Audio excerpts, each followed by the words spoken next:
Hi hello welcome back to our channel my home my choice. ఎలా ఉన్నారు, బాగున్నారా? వినాయక చవితి కూడా వచ్చేస్తుందండి. సో అందరి ఇళ్లలో కూడా ఇలాంటి వినాయకుని పెట్టాలి, అలాగే ఎలాంటి డెకరేషన్ చేయాలని చెప్పేసి ఆలోచిస్తుంటారు కదా. సో ఆ వినాయకుని కోసం ఎంతో ఇష్టమైన ప్రసాదము తాలికల పాశం ఏ విధంగా చేయాలో ఈరోజైతే మన వీడియోలో చేయించబోతున్నాను. చాలా సింపుల్గా ఫాస్ట్గా చేసుకోవచ్చు అండ్ చక్కగా కుదురుతుంది నేను చెప్పే ఈ టిప్స్ ఫాలో అయితే కనుక. సో ఇంకెందుకు ఆలస్యం, చేద్దాం పదండి. తాలికల పాశం కోసం ఈ కప్పుతోటి నేను 1 కప్పు గోధుమ పిండి తీసుకుంటున్నానండి. సో దీంట్లో ఒక 1/2 టీ స్పూన్ నూనె వేసుకుంటున్నాను. చిటికెడు సాల్ట్ వేసుకొని సేమ్ మనం చపాతీ పిండి ఏ విధంగా తడుపుకుంటామో అదే విధంగా తడుపుకోవాలన్నమాట. తాలికల పాశం చేసుకునేటప్పుడు కొన్ని టిప్స్ ఫాలో అయితే కనుక పర్ఫెక్ట్గా తాలికల పాశం చేసుకోవచ్చండి. లేదంటే లోపల కొంచెం గట్టిగా అవుతాయన్నమాట. చెప్పే టిప్స్ ఫాలో అయితే లోపల మృదువుగా మెత్తగా పర్ఫెక్ట్గా ఉడుకుతుంది అండ్ 2-3 డేస్ అయినా కూడా పాడవకుండా ఉంటుంది. ఇంకా తడిపి పెట్టేసుకొని ఒక 15 మినిట్స్ పక్కన పెట్టేసుకోండి. 15 నిమిషాలు అయిపోయింది కదండి. పిండి కూడా సాఫ్ట్గా మృదువుగా అవుతుందన్నమాట. సో మనము తాలికలు చేసుకోవడానికి అని చెప్పేసి ఇలా ఒక ప్లేట్లోకి పొడి పిండి వేసుకుంటున్నాను. సో ఒకదానికొకటి అంటుకోకుండా ఈ విధంగా పొడి పిండి వేసుకోవాలి. సో కొంచెం ఫస్ట్ అయితే ఈ విధంగా పిండి తీసుకొని ఇలా పొడుగ్గా అనుకుంటూ 2 చేతుల హెల్ప్ తీసుకొని ఈ విధంగా పొడుగా సన్నగా ఇలా ప్రెస్ చేస్తూ అనుకోవాలన్నమాట. సో రోల్ చేస్తూ ఉంటే ఈ విధంగా అవుతుంది. ఒకవేళ మీకు చేత్తో చేయడం రాకపోతే పీట పైన అయినా చేసుకోవచ్చు అనమాట. సో మొత్తం పిండి కూడా ఈ విధంగా చేసుకోవాలి. అలాగే ఉండ్రాలు కూడా దీంట్లో వేసుకుంటున్నానండి. సో మీడియం సైజు అంటే నేను వీడియోలో చూపిస్తుంది కదా, చిన్నగా అంత సైజులో ఉండ్రాలు కూడా చేసుకొని వేసుకుంటున్నాను. ఒకవేళ ఉండ్రాలు పెద్ద సైజులో చేసుకుంటే లోపల ఉడకవన్నమాట. అందుకే ఈ మాత్రం సరిపోతుంది. అండ్ నెక్స్ట్ ఈ తాలికల పాశంలోకి అయితే పెద్దవాళ్ళు చెప్పారండి, దీంట్లో వరాల పెట్టె అంటారనమాట. సో దీంట్లోకి వరాల పెట్ట చేసుకుంటున్నాను. సో ఇలా కొంచెం పిండి తీసుకొని ఇలా ప్రెస్ చేస్తే చిన్న బౌల్ లాగా తయారవుతుంది. దీనికి క్యాప్ కూడా రెడీ చేసుకున్నాను. చూస్తున్నారు కదా ఎంత బాగుందో. సో ఈ వరాల పెట్టెలోకి చిన్న చిన్న బాల్స్ లాగా చేసుకొని వేసుకుంటున్నాను. సో అవన్నీ మన వరాలన్నమాట. ఈ వరాల పెట్ట తినేటప్పుడు ఎవరికి వస్తే వాళ్ళు అనుకున్నది జరుగుతుంది, కోరిక నెరవేరుతుందని పెద్దవాళ్ళు అంటారనమాట. సో ఏదైనా కానీ చూడడానికైతే వినడానికైతే బాగుంది కదండి. అందుకే చేసుకుందాం మనం కూడా.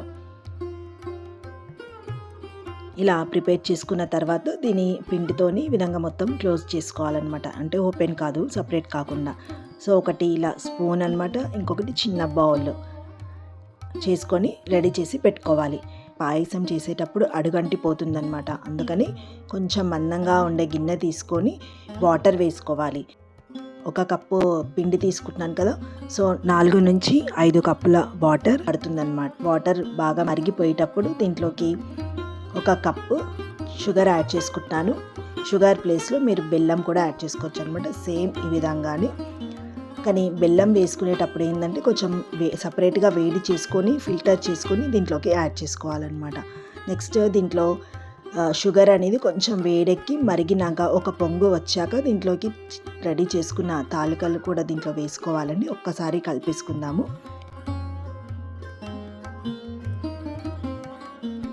ఫైవ్ మినిట్స్ తర్వాత దీంట్లోకి మళ్ళీ ఒక 2 స్పూన్స్ గోధుమ పిండిలోకి కొన్ని వాటర్ యాడ్ చేసుకొని ఈ విధంగా పల్చగా రెడీ చేసుకుంటున్నాను అనమాట. దీన్ని మరుగుతున్న వాటర్లోకి వేసుకొని కలపాలి. అంటే మనకి స్వీట్లో ఒక గ్రేవీ టైప్లో చిక్కగా ఉండే ఒక గ్రేవీ టైప్లో రావడం కోసమని ఇలా వేసుకుంటారనమాట. బాగుంటుంది. ఇది కొంచెం మరిగిపోవాలన్నమాట.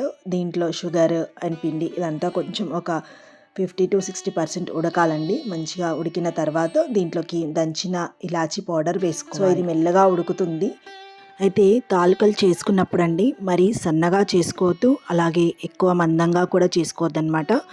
మెత్తగా కరెక్ట్గా ఉడకవు, ఇదొకటి. రెండో విషయం ఏంటంటే తాలికలు షుగర్ వేసుకున్న తర్వాతనే వేసుకోవాలన్నమాట. ఫస్టే తాలికలు వాటర్లో వేసుకుంటే తర్వాత షుగర్ యాడ్ చేసుకుంటే షుగర్ అనేది తాలికలకు పట్టుకోదన్నమాట. సో స్వీట్గా ఉండదన్నమాట. తాలికలు కలర్ బ్రౌన్ కలర్లోకి వచ్చేసాయి అన్నమాట. సో ఆ టైంలో మీరు ఇట్లా ప్రెస్ చేసి చూస్తే కనుక మీకు మంచిగా ఉడికిపోతుంది. సో పర్ఫెక్ట్గా పాయసం రెడీ అయిపోయినట్టేనండి.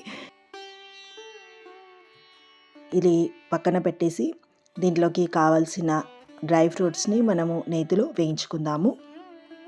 సో ఇలా ఒక కడాయి పెట్టేసుకొని 1 స్పూన్ నెయ్యి వేసుకొని మీ దగ్గర ఏవి అవైలబుల్లో ఉంటే అవి డ్రై ఫ్రూట్స్ వేసేసుకోండి. మంచిగా బ్రౌన్ కలర్ వచ్చే వరకు వేగించుకోవాలి.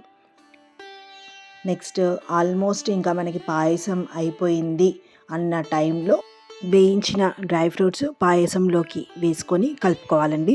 దీని మీద ఇష్టం ఉన్న వాళ్ళు ఫ్రెష్ కొబ్బరి కట్ చేసుకొని వేసుకోవచ్చు. ఒక 2 నిమిషాలు అలా స్టవ్ మీద ఉంచేసి దింపేసుకుంటే, అలాగే కాస్త నెయ్యి వేసుకుంటే గుమగుమలాడే తాలికల పాయసం రెడీ అయిపోయినట్టే.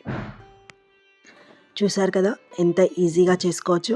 ఇంకేంటండి, ఈసారి వినాయక చవితికి మన బొజ్జ గణపతికి ఎంతో ఇష్టమైన తాలికల పాయసం చేసి ఆ స్వామి అనుగ్రహం పొందండి. ఈ వీడియో ఎలా ఉందండి? మీకు నచ్చితే కనుక లైక్ చేయండి. అలాగే మీ కామెంట్ మాత్రం తెలియచేయడం మర్చిపోవద్దు. సో నెక్స్ట్ వీడియోలో మళ్ళీ కలుద్దాము మన మై హోమ్ మై చాయిస్లో. అప్పటి వరకు నమస్తే, థ్యాంక్ యూ.